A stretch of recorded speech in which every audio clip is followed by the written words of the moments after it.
Hi, loves. Today on AW Confidential, I am joined by actor Daniel MacPherson, starring in Beast, a film set in the world of MMA where the real fight isn't just physical, it's internal. Let's get into it. You. Hi, I'm Dan. Lovely to meet you. Well, first of all, congratulations on the film. Thank you very much. It was, whew, there was a lot, there were a lot of emotions, a lot of emotions. Right? This film, well, the film lives in the world of fighting, but Hmm. the real battle for me was internal. And there's a line that will stay with me, I think, I don't know, as long as I can remember. There's a line that says, and it's Russell Crowe who says it, if I can breathe, I can think. If I can think, I can win. What does that mindset really take? Because those are powerful words. Russell had come up with that, and that was part of his input into the script from his own boxing history and his own. So, as much as it was about that moment and about that scene, it was also there was this meta world where it was Russell Crowe's own experience and history being gifted forward to those of us on Beast as well, to a younger generation of Australian filmmakers and whatnot. But yeah, I've always come back to the strength of breath and the strength of stillness, and I think more in this world today than ever before, that's where you can find your power, and that's when you can find your strength and your clarity, and that's always been a really personal discovery and a mantra for me. But then when Russell Crowe is screaming it in your face on set in the first 4 minutes of a fight film, and you're there giving back with as much power and energy and intensity as you can, the whole crew got goosebumps. The director I'm getting goosebumps. is everybody around the world, and that's the first 4 minutes of the film. So that moment pretty much solidified the success and the sale of Beast around the world off that first 4 minutes, and it still continues to affect people when they watch it now. And it's a wonderful setup because immediately you have the audience feeling something, and it's like, great, let's take them on a journey to go back and have that feeling again. And I want to, as because you just mentioned this about feeling something. Patton James is such a grounded, such a humble character. He really is a beautiful character. It's like he has this control on the outside, but chaos underneath. What did you tap into within yourself to bring that out? Because you did it so beautifully. Thank you. I still get quite emotionally connected to Patton James. He's such a complex man. But Tyler Atkins and myself, Tyler the director, and I, Tyler was adamant that he was morally sound, and he was always written with a great morality and a great moral compass and a great ability to see between right and wrong. But Tyler also made sure that he never lied to his wife. He never lied to his, like, he was, even when the script was like, oh no, he's going to say no, he didn't go training. Tyler was like, I just think we got to tread this line. Tyler really protected that, and I think that came up, that really exemplified the moral compass of Patton James. But I on a personal note, I had a role like Patton James come into my career at age 42.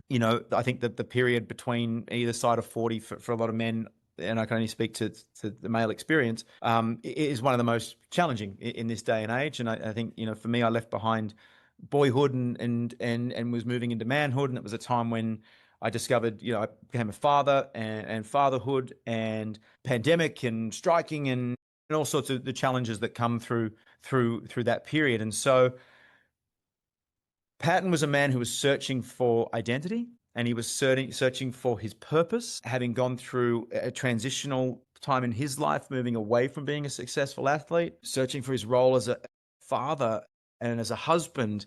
And I think he'd lost himself. And I think And a that's brother. and a brother, and a brother. I mean, the most complex relation, or a surrogate son to Russell Crowe. So he's trying to be all these things to all these people, but really struggling to be with who he is with himself.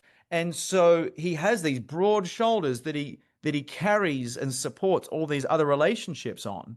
But like you said, the inner turmoil is what's driving him, and that is he knows exactly who he is, and he's got unfinished business, and the only way he's going to get to where he needs to be is going and resolving that and the reasons behind that. So for me, it was a very personal love letter to those in the world who have lost their identity, lost their purpose, lost their sense of direction, and are struggling to find their way through. And many of us can that will resonate with so many. So thank you for sharing that. I can only imagine that playing this character challenged you, not just physically, by the way. That's a whole nother episode because I'd love to know what your training looked like.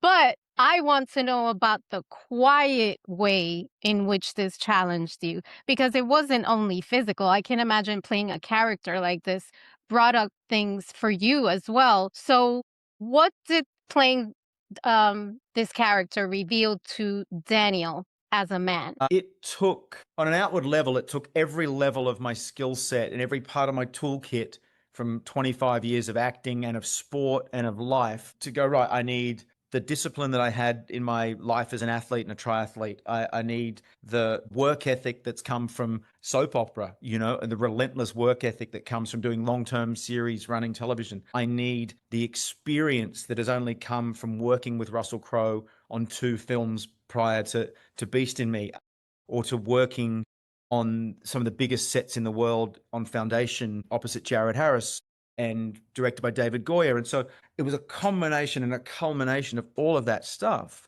But then the quiet moments that you talk about were the ones where finally, as a film actor, you trust what you're doing internally is enough for the camera. And you trust that a camera and an audience are going to come to you rather than trying to show them what you want them to see. And it was the first time in my career, truly in a performance, where people call it method acting or they call it immersive acting or whatnot, but I was very much living that life and that character, and had then had the confidence and the support from people like Russell and Tyler, the director, just to step on set and be enough and let the camera come to you. And Wow.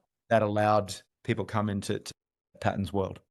And what do you hope that audiences watching this won't be able to shake? Because for me, it's that quote. And, as an entrepreneur, as a creative, I feel that I have a lot of those days that I need to get out of my head. I need to sort of sit in that stillness that you talk about. So for me, I will take that with me. But what's that moment for you that you're hoping people just won't shake? I had one of those moments. I had one of those mornings this morning. I was rattled when I woke up this morning. My head was full of noise. Australia, America, everything going on. Parents, family, children, life.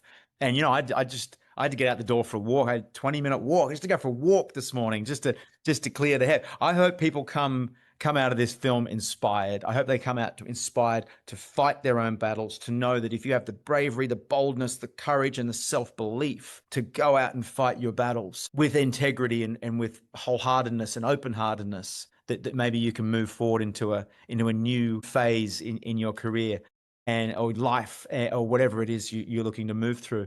But the moment for me, and we shot this movie out of order, but Try not to give there's anything a away. moment there's a moment where Patton shakes his self-belief. He shakes the idea that he may not be worthy of this. And that for me will be one of my most proudest cinematic moments of my career, I think. Well, thank you for sharing that. And I like to end our interviews with a truth bomb closer. Oh yeah. So I truly believe that we all have beast within. What's a moment that you had to face your own beast and you couldn't run from it? Because we tend to run from it. I think it's that survival instinct that we have to run from the things that can hurt us. And now I'm learning that I have to run towards that so I can confront it and keep going. And it's a lot of work. Yeah. I think the universe puts you where it needs you. It puts you where you need to be. And there's often times, and I've had it in life. I had it in fatherhood, and I had it post-divorce, and I've had it during the pandemic and things like that. The place you want to get to, the only way to get there is to go through it. You can't go around it. You got to go through it. And sometimes Period. that takes the beast to get through it. But you can keep going around things your whole life, but until you just ground Face it yourself and head get on. through it, you're not going to get to where you want to go. That's how I feel anyway. Well, Daniel, thank you so much. I needed this movie this week. I needed this conversation. You've inspired me. So thank you so Oh, much. thank you. Well, the fact that our movie is resonating in the way it is, it means the world to us. So thank you so much. Thank you and congratulations. Thank you. Take care. And that was Daniel MacPherson from the Lionsgate film Beast. A reminder that the hardest fight isn't out there, it's the one within. I hope you're inspired. This is AW Confidential, where truth leads the conversation. I'll talk to you soon, loves.